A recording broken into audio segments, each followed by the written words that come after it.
মা আর ছেলে মিলে দুজনে বাজার করতে আসলাম। তো কি বাজার করলাম, তো কি রান্না করলাম সেগুলি নিয়ে হচ্ছে আজকের ভিডিওটা সাজানো হয়েছে।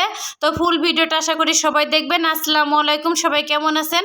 আশা করি ভালো আছেন। আমি আল্লাহর রহমতে অনেক ভালো আছি। তো বাজারে আসছি হচ্ছে একটা মুরগি এবং হচ্ছে একটু কাঁচামরিচ কেনার জন্য।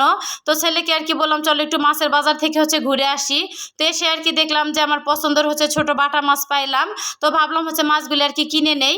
আর এতে এখানে কিন্তু মাছটা কেনা হয়ে গেলে হচ্ছে আর কি মরিচ কিনতে আসছি। আর মরিচের যে পরিমাণে হচ্ছে দাম, তো দেখা যায় মরিচ কিনতে আসলে দেখা যায় গরিব হয়ে যায়, আবার দেখা যায় যখন বড়লোক হবো তখন দেখা যায় অনেকগুলি কাঁচামরিচ কিনবো। আর এতে এখানে কিন্তু কাঁচামরিচটা হচ্ছে আমার কেনা হয়ে গেছে। তো বাসায় আর কি চলে আসলাম আমি। তো মাছ পথে থেকে আর কি মনে পড়ছে যে আমার বাসায় হচ্ছে রসুন নাই। তো ছেলেকে আর কি আমি পাঠালাম যে হচ্ছে তুমি রসুন নিয়ে আসো, আমি হচ্ছে বাজার নিয়ে আর কি বাসায় চলে যাই। আর এই তো আমি কিন্তু বাসায় হচ্ছে চলে আসছি। তো বাসায় এসে হচ্ছে একটু রেস্ট নিলাম। তো রেস্ট নেওয়া হয়ে গেলে হচ্ছে আর কি মাছগুলি বের করে নিলাম। আর আমি দেখা যায় হচ্ছে বাজারে গেছি, তো একটা রাজানেরও হচ্ছে পরে। তো তারপরে এই তো মাছগুলি আর কি বের করে নিলাম। তো মাছগুলি দেখা যায় অনেকগুলি মাছ, তারপরে দেখা যায় সাইজে হচ্ছে ছোট। তো মাছগুলি এখন দেখা যায় ঢেলে আর কি আমি চিন্তায় পড়ে গেছি যে এতগুলি মাছ হচ্ছে আমি কতক্ষণ ভরে হচ্ছে আমি কাটবো আর কি। দেখা যায় একা একাই দেখা যায় আমার কাটতে হবে।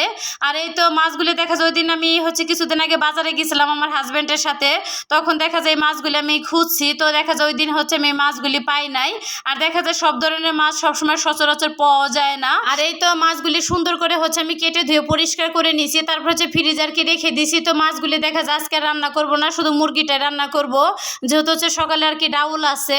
আর এই ভিডিওটা কিন্তু হচ্ছে কালকের। আমার হাজব্যান্ড হচ্ছে তো পেঁয়াজগুলি আর কি সুন্দর করে আমার ভেজে দিছে। তো ভাজা হয়ে গেলে আর কি বললো যে তুমি হচ্ছে মশলাগুলি দাও। তো আমি দেখা যায় মশলার পরিমাণ বুঝি না। পরে দেখা যায় আমি হচ্ছে যতটুকু মশলা দরকার ওইরকম পরিমাণে হচ্ছে মশলাটা আর কি দিয়ে নিতেছি। আর এই তো এখানে হচ্ছে মশলাটা দেওয়া হয়ে গেলে তারপর হচ্ছে জিরা এবং ধনিয়ার গুঁড়াটা হচ্ছে আমার শেষ হয়ে গেছে।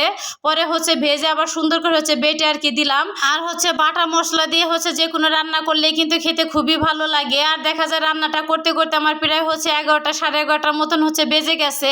কারণ হচ্ছে আমি যখন রান্না করতে আসবো দেখা যায় 8:30টার পরে কারেন্ট গেছে। আমার মনে হয় যে 10:30টার আগে হচ্ছে কারেন্টটা আসছে, এর জন্য হচ্ছে রান্নাটা আমার দেরি হয়ে গেছে। এদিকে দেখা যায় আমার হাজব্যান্ড হচ্ছে তো চলে আসছে আর বললো যে এত দেরি হয়েছে কেন তোমার রান্না? তো বললাম যে কারেন্ট ছিল না, এর জন্য হচ্ছে আর কি রান্না করতে পারি নাই। আর এই তো মুরগির মাংসটা হচ্ছে দেওয়ার পরে কিন্তু মুরগির মাংস থেকে কিন্তু অনেকটা পরিমাণে পানি উঠছে। আর এই পানি দিয়ে হচ্ছে আমি কষাবো, দেখা যায় এক্সট্রা আর কোনো পানি দেবো না। পরে দেখা যাইতেছে সুন্দরভাবে কষানো হয়ে গেলে পরে দেখা যায় আর কি ঝোলের জন্য যতটুকু পানি প্রয়োজন তো ওইটুকু পানি দেবো। আর এই তো আলহামদুলিল্লাহ অনেক হচ্ছে বৃষ্টি নামতেছিল। আর আমার হচ্ছে রান্নাঘরের তো পাশে দেখা যায় একটা গাছ, আমি হচ্ছে 3তলা ফ্লোরে থাকি। আর এই গাছটা দেখা যাইতেছে অনেক বড় হয়ে গেছে। আর যখনই দেখা যায় বৃষ্টি নামে দেখা যায় দিকে তাকাইলে মনে হয় যে হচ্ছে আমি গ্রামে আছি, দেখতে খুব সুন্দর লাগে। আর এই তো আলহামদুলিল্লাহ কিন্তু আমার হচ্ছে মুরগিটা কিন্তু কষানো হয়ে গেছে আর হচ্ছে সুন্দর কিন্তু তেলটা উঠে আসছে। আর এখন হচ্ছে একটু পানি দিয়ে দিলাম। আর দেখা যায় আলু ছাড়া হচ্ছে আজকে রান্না করলাম, শুধু একটু হচ্ছে কষাবো। আর যেহেতু হচ্ছে ডাউল আছে এর জন্য হচ্ছে অনেক ঝোল আর কি আমি রাখবো না। আর এই তো পানিটা দিয়ে দিলাম, হচ্ছে পানিটা একটু টেনে আসা পর্যন্ত হচ্ছে রান্না করে নেব। আর এই তো আলহামদুলিল্লাহ আমার রান্নাটা কিন্তু হয়ে গেছে। দেখা যায় খাওয়া দাওয়া করে ঘুমাতে ঘুমাতে প্রায় 12:30টার মতন হচ্ছে বেজে গেছিলো। তো সব মিলিয়ে হচ্ছে আজকের ভিডিওটা সবার কাছে কেমন লাগলো অবশ্যই হচ্ছে সবাই কমেন্ট করে জানাবেন। তো সবাই ভালো থাকবেন, সুস্থ থাকবেন, আমার জন্য বেশি বেশি দোয়া করবেন। আল্লাহ হাফেজ।